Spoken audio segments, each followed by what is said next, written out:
Hi friends, എല്ലാവർക്കും നമസ്കാരം. പത്തരമാറ്റിൻ്റെ ഇന്നത്തെ ഒരു അടിപൊളി എപ്പിസോഡിലേക്ക് എല്ലാവർക്കും സ്വാഗതം. അപ്പോൾ വളരെ രസകരമായതും എന്നാൽ ആ പൂജയൊക്കെ കാണുമ്പോൾ വളരെ ഭക്തിയോടെയും കണ്ടിരുന്നു പോകും. അങ്ങനെയുള്ള ഒരു എപ്പിസോഡാണ് ഇന്ന് വരാൻ പോകുന്ന എപ്പിസോഡ്. പിന്നെ അബിയും ജലജയും മനസ്സിൽ വിചാരിക്കുന്ന നെറുകേടിനൊക്കെ കിട്ടുന്ന പണിയൊക്കെ കാണുമ്പോൾ ശരിക്കും പറഞ്ഞാൽ ചിരി വരും. നമ്മൾ ചിരിച്ച് മണ്ണ് അബി പോകും. അപ്പോൾ അതാരും കാണാൻ മറക്കരുത്. മാത്രമല്ല ഇച്ചിരി ലെങ്തിയുമാണ്, നിങ്ങൾ ഫുള്ള് കാണാതെ പോകരുത്. അങ്ങനെ ആ പൂജ നടത്താൻ വേണ്ടി എല്ലാവരും ക്ഷേത്രനടയിൽ വരികയാണ്. അങ്ങനെ ആദ്യം വീട്ടിലെ മൂത്ത മകനെയും മരുമകളെയും വിളിക്കുകയാണ്. മാലയിട്ട് വിളക്ക് കത്തിച്ച് കുളത്തിലൊഴുക്കാൻ വേണ്ടിയിട്ട്. അപ്പോൾ മാല എടുത്ത് കൊടുക്കേണ്ടത് ദേവയാനിയാണ്. അങ്ങനെ ദേവയാനി മാല എടുത്ത് ആദർശിൻ്റെ കയ്യിലും നയനയുടെ കയ്യിലും കൊടുക്കുകയാണ്. അങ്ങനെ അവർ പരസ്പരം മാല ഇടുകയാണ്. എന്നിട്ട് വിളക്ക് കത്തിച്ച് കുളത്തിലേക്ക് ഇങ്ങനെ ഒഴുക്കി വിടുകയാണ്. പിന്നീട് വിവാഹിതരാകാൻ പോകുന്നവരെയാണ് വിളിക്കുന്നത്. മനസ്സോടെ ആണെങ്കിലും അനിയും അനാമികയും വരികയാണ്. അപ്പോൾ അനിയുടെ മുഖം ഇങ്ങനെ ഒരു താല്പര്യമില്ലാത്ത രീതിയിൽ ഇങ്ങനെ ഇരിക്കുമ്പോൾ അവർ ചോദിക്കുന്നുണ്ട്, എനിക്കൊരു താല്പര്യമില്ലല്ലോ എന്ന്. അങ്ങനെ വിളക്ക് കത്തിച്ച് അത് കുളത്തിലേക്ക് ഒഴുക്കാൻ ഇങ്ങനെ അനിയും അനാമികയും നടന്ന് മുന്നോട്ട് പോകുമ്പോൾ തന്നെ ആ വിളക്ക് അണയുകയാണ്. അപ്പോഴേക്കും അനാമികയ്ക്കാണെങ്കിൽ ഭയങ്കര ടെൻഷൻ ആവുകയാണ്.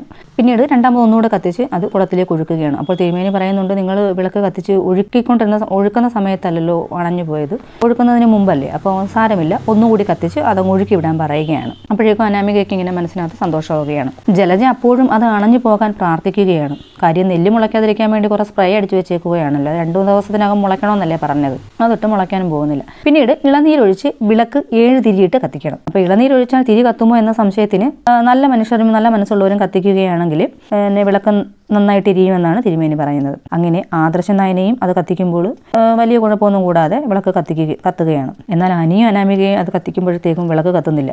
അപ്പോഴും വീണ്ടും അടുത്ത ടെൻഷന് കാരണമാവുകയാണ്. പിന്നീട് അവരൊന്നുകൂടി കത്തിക്കും. അപ്പോൾ ദോഷമുണ്ടെന്ന് തിരുമേനി പറയുമ്പോൾ അനി നന്ദുവിൻ്റെ കാര്യം പിന്നെ മനസ്സിൽ ഓർക്കുകയാണ്. നന്ദുവിൻ്റെ കണ്ണീരാകും എന്നിങ്ങനെ ഓർക്കുകയാണ്. അപ്പോൾ അനാമികയ്ക്കാണെങ്കിൽ നന്ദുവിനെ കൊന്നു തിന്നാനുള്ള ദേഷ്യവും. പിന്നീട് രണ്ടാമത്തെ മരുമകൾക്ക് വിശേഷമായിട്ടും മൂത്ത മരുമകൾക്ക് വിശേഷമാകാത്തതിനാൽ അതിനും കൂടി ഒരു പ്രത്യേകം പൂജ ചെയ്യണമെന്ന് മുത്തച്ഛൻ നേരത്തെ അറിയിച്ചിട്ടുണ്ടായിരുന്നു. അപ്പോൾ അതനുസരിച്ച് അടുത്ത പൂജയ്ക്കായിട്ട് ഒരുങ്ങുകയാണ്. അത് ചെയ്യേണ്ടത് ആദർശ നയനയുമാണെന്ന് ഇങ്ങനെ തിരുമേനി പറയുകയാണ്. അത് ചെയ്യണമെങ്കിൽ തൊട്ടിൽ പൂജിച്ച് കെട്ടുകയാണ്. എന്നിട്ട് ആലിനെ പ്രദക്ഷിണം വെക്കുകയാണ് ചെയ്യേണ്ടത് എന്നിങ്ങനെ തിരുമേനി പറഞ്ഞു കൊടുക്കുകയാണ്. അങ്ങനെ അവർ പ്രാർത്ഥനയോടുകൂടി 2 പേരുടെയും കയ്യിൽ 2 തൊട്ടിൽ കൊടുത്തിട്ട് അത് കെട്ടാൻ ഇങ്ങനെ പറയുകയാണ്. എന്നിട്ട് ആലിന് ചുറ്റും വലം വെക്കാൻ പറയുകയാണ്. അപ്പോൾ ആലിന് ചുറ്റും അവർ 2 പേരും കൂടെ കൈ കോർത്ത് വലം വെച്ച് നടന്നുകൊണ്ടിരുന്നപ്പോൾ ജലജ അവിടെ നിന്നുകൊണ്ട് പ്രാർത്ഥിക്കുക, ദൈവമേ. അപ്പോൾ ജലജ പ്രാർത്ഥിക്കുകയാണ്, ഈ സമയം ഒരു ശിഖരം ഒടിഞ്ഞ് നയനയുടെ തലയിൽ വീണ് അവൾ അങ്ങ് ചത്തുപോണേ എന്ന് ഇങ്ങനെ അങ്ങ് മനസ്സിലിങ്ങനെ ചിന്തിക്കുകയാണ്. അങ്ങനെ വിചാരിച്ചുകൊണ്ട് നിൽക്കുന്നതും ആൽമരത്തിൻ്റെ ഒരു ചെറിയ കമ്പ് ഒടിഞ്ഞ് ജലജയുടെ തലയിൽ വീഴുകയാണ്. അത് കണ്ടതും തിരുമേനി എല്ലാവരുടെയും മുമ്പിൽ വെച്ച് പറയുന്നുണ്ട്, മനസ്സ് ശുദ്ധമല്ലാത്തത് കൊണ്ടാണ് ഇങ്ങനെ സംഭവിക്കുന്നത്, അത് നിങ്ങൾക്ക് ദോഷം ചെയ്യും. അപ്പോൾ അതിന് മറ്റൊരു പരിഹാര പൂജയും കൂടിയുണ്ട്, അതും കൂടെ അങ്ങ് ചെയ്യാൻ അവിടെ വെച്ച് അന്നേരം തന്നെ പറയുകയാണ്.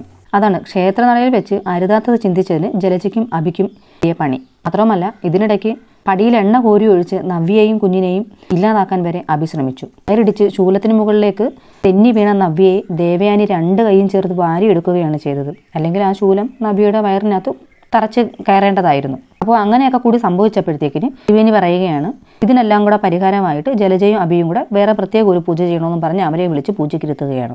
അങ്ങനെ അബിയും ജലജയും കൂടെ 8ൻ്റെ പണിയാണ് പേടിച്ചുകൊണ്ടിരിക്കുന്നത്. അങ്ങനെ പൂജയ്ക്കിരുത്തി 2ൻ്റെയും തലയിലൂടെ വെള്ളം ഒഴിച്ച് തണുപ്പിക്കുകയാണ്. ദേഷ്യവും ഈ അസൂയയും കുശുമ്പും ഒക്കെ ഒഴിവാകാൻ വേണ്ടിയിട്ട്, മറ്റുള്ളവരെ ദ്രോഹിക്കുന്നതൊക്കെ ആ ഒരു ശീലം മാറാൻ വേണ്ടിയിട്ട് ഒരു പ്രത്യേകം പൂജ ചെയ്യുകയാണ്. അങ്ങനെ ജലജയുടെയും അബിയുടെയും തലവഴിയെ ഇങ്ങനെ കൊണ്ടുവന്ന് ഒരു കുടം വെള്ളം ഒഴിച്ചിങ്ങനെ തണുക്ക വെള്ളം ഒഴിക്കുകയാണ്. എന്നിട്ട് കനകയോട് പറയുകയാണ്, 101 തേങ്ങ പടിക്കൽ കൊണ്ടിട്ട് ഇങ്ങനെ പൂജ സമയത്ത് ഉടയ്ക്കണം എന്നിങ്ങനെ കനകയെ ഏൽപ്പിക്കുകയാണ്. അങ്ങനെ കനക അതിൽ നിന്ന് ഒരു തേങ്ങ എടുത്തിട്ട് ഇങ്ങനെ തൊഴുകയോട് ഇങ്ങനെ പ്രാർത്ഥിക്കുകയാണ്. തേങ്ങ നടക്കലടിക്കാൻ ആണ് കനകയോട് തിരുമേനി പറഞ്ഞതെങ്കിലും കനക എന്തോ ഇങ്ങനെ പ്രാർത്ഥിച്ച് മതി മറന്നു തേങ്ങ എടുത്ത് ജലജയുടെ തലയ്ക്കൊരടിയാണ് കൊടുക്കുന്നത്.